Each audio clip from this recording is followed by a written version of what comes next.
Take a look at extra number 11 from the fall ACP review. It says, a function is graphed in the coordinate grid as shown. What are the domain range for this function? So we're looking here, we want to find the domain range. Now, domain refers to how far left, how far right. So domain is left to right. And then our range is going to be how low to how high, or bottom to top. So you go in this order, low to high. Okay, let's start with our domain. Domain means how far to the left, how far to the right.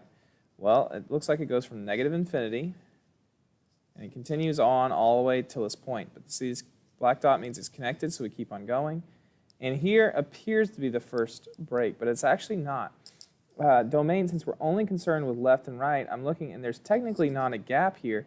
If I filled in, if you just kind of drew a straight line, you'd see there's actually no gap. Wherever this one stops, this one actually picks up right in its place. So you would actually continue on, and so this graph would actually have no breaks whatsoever. So you could write it from negative infinity to positive infinity, or as x is an element of the reals. You could write it either way. Now one more time, the reason this is not considered a break is because as far as we're concerned, left to right, every place on this graph is filled in. The graph exists somewhere on this, as you go left to right, it exists somewhere on the graph all the way across. There's never a spot where there's a gap. So the range is all, or the domain is all reals. The range is a different story. You start with the bottom. Well, it picks up here at negative 6.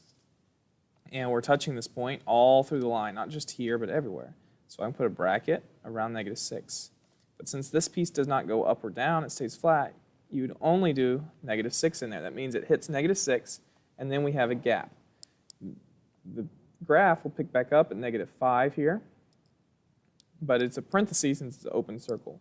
And go from negative 5 to, goes up here, but we continue on, and it goes on forever to the going higher, so we'd say to positive infinity. So that's how you would write the domain range for this graph.